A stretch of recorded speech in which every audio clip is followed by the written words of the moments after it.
Good morning, student. We are going to deliver a lecture on if-else statement. Last video lecture में हमने क्या किया था, simple if किया था। उस इफ में क्या था, फॉल्स के लिए कोई भी ब्लॉक नहीं था, केवल ट्रू कंडीशन होती तब आपका इफ ब्लॉक एग्जीक्यूट होता और आप कहाँ चले जाते थे, नेक्स्ट स्टेटमेंट में। लास्ट टाइम हमने किया था इफ कोई भी आपकी एक्सप्रेशन है, अगर वो एक्सप्रेशन ट्रू होगी तो इफ ब्लॉक एग्जीक्यूट हो जाएगा। इफ ब्लॉक के अंदर नंबर ऑफ इंस्ट्रक्शन है वो एग्जीक्यूट हो जाएगा और एग्जीक्यूट होने के बाद आप कहां चले जाओगे, नेक्स्ट स्टेटमेंट पे। अगर एक्सप्रेशन आपकी ट्रू की जगह क्या है, आपकी फॉल्स है, तो ये ब्लॉक क्या हो जाएगा, स्किप्ड हो जाएगा और कहां चले जाओगे आप, नेक्स्ट स्टेटमेंट में। कहने का मतलब क्या है, फॉल्स के लिए कोई भी ब्लॉक नहीं है सिंपल इफ स्टेटमेंट के अंदर। अब एक आपका नया कंसेप्ट आया, कौन सा, if else. If else statement में क्या होता है, ट्रू को तो रिप्रेजेंट कौन करता है, आपका इफ स्टेटमेंट। फॉल्स को रिप्रेजेंट कौन करता है, आपका एल्स। इफ का मतलब होता है यदि, एल्स का मतलब होता है वरना। अगर आपकी एक्सप्रेशन ट्रू रहेगी तो इफ ब्लॉक एग्जीक्यूट होगा, एल्स ब्लॉक स्किप होगा। ये एग्जीक्यूट होने के बाद आप डायरेक्ट नेक्स्ट स्टेटमेंट पे चले जाओगे। अगर आपकी एक्सप्रेशन फॉल्स हुई तो इफ ब्लॉक स्किप होगा, एल्स ब्लॉक एग्जीक्यूट हो जाएगा। एग्जीक्यूट होने के बाद आप नेक्स्ट स्टेटमेंट पे चले जाओगे। देखो ये सिंटेक्स है आपका इफ एल्स स्टेटमेंट का। If you have expression is true, if this expression is true then statement 1 will be execute and goes to next statement. If this expression is false then statement 1 will be skipped and statement 2 will be execute and goes to next statement. देखो we can depend on this expression, इस expression पे depend है। अगर ये expression true है तो true को कौन रिप्रेजेंट करता है, हमारा इफ। तो इफ के अंदर जितनी भी नंबर ऑफ स्टेटमेंट है वो एग्जीक्यूट हो जाएंगी और एग्जीक्यूट होने के बाद आप कहां चले जाओगे, नेक्स्ट स्टेटमेंट। अगर यहां पर एक्सप्रेशन आपकी फॉल्स है तो इफ ब्लॉक क्या हो जाएगा, स्किप्ड हो जाएगा और एल्स ब्लॉक के अंदर जितनी भी नंबर ऑफ स्टेटमेंट है वो एग्जीक्यूट हो जाएंगी। एग्जीक्यूट होने के बाद आप नेक्स्ट स्टेटमेंट पे चले जाओगे। देखो हम डायग्राम की हेल्प से भी हम ये कर रहे हैं। अगर आपकी टेक्स्ट एक्सप्रेशन ट्रू है तो बॉडी ऑफ इफ एग्जीक्यूट हो जाएगा, बॉडी ऑफ एल्स क्या हो जाएगा, स्किप्ड। और बॉडी ऑफ इफ एग्जीक्यूट होने के बाद आप कहां चले जाओगे, नेक्स्ट स्टेटमेंट पे।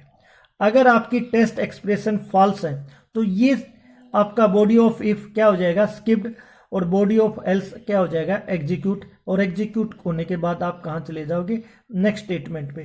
ऐसे ही काम करता है इफ एल्स स्टेटमेंट में। इफ एल्स स्टेटमेंट में क्या होते हैं, दो ब्लॉक होते हैं, एक तो ट्रू ब्लॉक और एक आपका फॉल्स ब्लॉक। मैंने बताया ट्रू ब्लॉक को कौन रिप्रेजेंट करता है, इफ। फॉल्स को कौन रिप्रेजेंट करता है, else. We can depend on this expression, इस एक्सप्रेशन पे हम डिपेंड होते हैं। If you have expression is true then statement 1 will be execute and goes to next statement, and this expression is false, statement 1 will be skipped and statement 2 will be execute and goes to next statement. देखो हम इस expression पे depend रहेंगे। अगर ये expression true है तो statement 1 execute हो जाएगी, स्टेटमेंट 2 स्किप्ड हो जाएगी और आप फिर एग्जीक्यूट होने के बाद कहां चले जाओगे, नेक्स्ट स्टेटमेंट। अगर ये एक्सप्रेशन आपकी फॉल्स है तो ये एक्सप्रेशन आपकी क्या हो जाएगी, स्किप्ड, और ये स्टेटमेंट 2 आपकी क्या हो जाएगी, एग्जीक्यूट। और एग्जीक्यूट होने के बाद कहां चले जाओगे, नेक्स्ट स्टेटमेंट में। ऐसे आप काम करते हो इफ एल्स स्टेटमेंट के अंदर। अब हम एक एग्जाम्पल की हेल्प से प्रूव करेंगे कैसे हम इफ एल्स में हम काम करते हैं। देखिए ये हमारा write a program to find the even and odd number. एक हमारा प्रोग्राम है जिसकी हेल्प से हम फाइंड करेंगे कि नंबर आपका इवन है या ओड नंबर है। ये सबसे पहले ये क्या है, आपका कमेंट सेक्शन है। किसी को भी कमेंट बनाना है, सिंगल लाइन को अगर कमेंट बनाना है तो डबल स्लैश से, आप सभी को पता है। ये क्या है, आईओस्ट्रीम और कोनियो, ये क्या है, आपकी हेडर फाइल है। ये क्या है, हेडर फाइल है। डॉट एच का मतलब होता है हेडर, हैश का मतलब आप सभी को पता है डायरेक्टिव होता है, प्री प्रोसेस है। आईओस्ट्रीम आपको पहले भी पता है, आईओस्ट्रीम क्या है, दो क्लास है, कौन सी, I stream and O stream. Stream का जो ऑब्जेक्ट है वो कौन सा है आपका, सीन। ओ स्ट्रीम का जो ऑब्जेक्ट है वो कौन सा है, सी आउट। सीन के साथ ये ऑपरेटर जिसको इनपुट ऑपरेटर ये आपका एक्सर्शन ऑपरेटर बोलते हैं, सी आउट के साथ ये ऑपरेटर जिसको आउटपुट ऑपरेटर या इंसर्शन ऑपरेटर बोलते हैं। कोई वेरिएबल की वैल्यू इनपुट करानी हो तो वो उसके लिए सीन का यूज करते हैं। कोई स्टेटमेंट या किसी वेरिएबल का रिजल्ट या किसी वेरिएबल की वैल्यू प्रिंट करानी हो तो उसके लिए इस फंक्शनलिटी का यूज करते हैं, सी आउट का यूज करते हैं। चलो बात करते हैं मेन क्या है, आपका फंक्शन है जिसकी रिटर्न टाइप क्या है, वॉइड। जैसे ही आपका प्रोग्राम रन होता है तो आपका मेन एग्जीक्यूट हो जाता है। ये क्या है यहाँ पर, ये num is a variable which type, integer type. Num आपका एक वेरिएबल है, किस टाइप का, इंटीजर टाइप का। कहने का मतलब नम में जो भी वैल्यू स्टोर होगी वो कैसी होगी, इंटीजर वैल्यू स्टोर होगी। अब जैसे ही प्रोग्राम रन होगा आपके पास एक मैसेज प्रिंट हो जाएगा, enter a number, enter a number. Suppose करो आपने क्या डाला, 10। रन टाइम पे आपने 10 डाला तो 10 किस में स्टोर हो जाएगा, नम में। सीन का काम क्या होता है आप सभी को पता है, वैल्यू रन टाइम पे इनपुट कराना। तो 10 किस में वैल्यू स्टोर हो जाएगी, नम में। नम में वैल्यू 10 स्टोर हो चुकी है। अब नेक्स्ट स्टेटमेंट पे है, आपने एक लॉजिक लगाया, if num percent two equal equal to 0। Num की वैल्यू क्या है, 10, percent two equal equal to 0। देखो ये जो आपका ऑपरेटर होता है ये हमारा रिमाइंडर के लिए यूज होता है।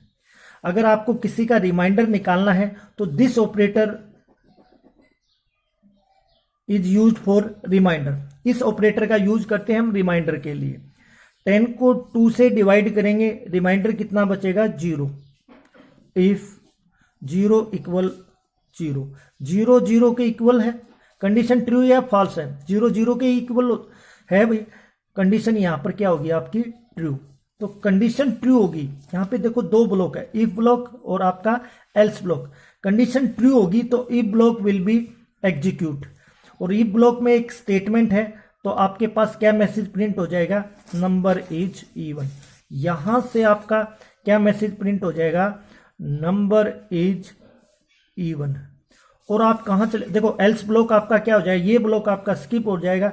आप कहां चले जाओगे, नेक्स्ट लाइन पे। नेक्स्ट लाइन पे क्या है, get ch, get the character. जब तक कोई की प्रेस नहीं करेंगे तब तक आपका रिजल्ट स्टोर करके रखेगा। इस तरह ये प्रोग्राम, एक बार फिर प्रोग्राम को रन करते हैं तो आपका मैसेज क्या आएगा, फिर एक स्टेटमेंट प्रिंट हो जाएगी, एंटर ए नंबर। सपोज करो अब आप 10 की जगह आप 11 डालते हो तो नम में क्या वैल्यू स्टोर हो जाएगी, 11 वैल्यू स्टोर हो जाएगी। यहां तक क्लियर है। अब लॉजिक वही लॉजिक है, if num percent two equal equal 0। Num की वैल्यू क्या है, अब क्या है, 11, 11 percent two equal equal to 0। तो 11 को हम 2 से डिवाइड करेंगे तो रिमाइंडर कितना बचेगा आपका, 1। यहां से 1 हो जाएगा और यहां से आपकी क्या है, 0। क्या 1 0 के इक्वल होता है, नहीं होता। तो कंडीशन यहां पर आपकी क्या होगी, फॉल्स होगी। फॉल्स होगी तो कहां चला जाएगा, इफ ब्लॉक क्या हो जाएगा आपका, स्किप हो जाएगा और कहां चला जाएगा, एल्स ब्लॉक में। और एल्स ब्लॉक में एक स्टेटमेंट है, क्या मैसेज प्रिंट हो जाएगा, number is odd, number is odd. और ये प्रिंट होने के बाद आपका कहां चला जाएगा, नेक्स्ट लाइन पे। इस तरह आप इफ एल्स पे काम करते हैं, इस तरह आप प्रोग्रामिंग करते हैं। आप और भी प्रोग्रामिंग कीजिए।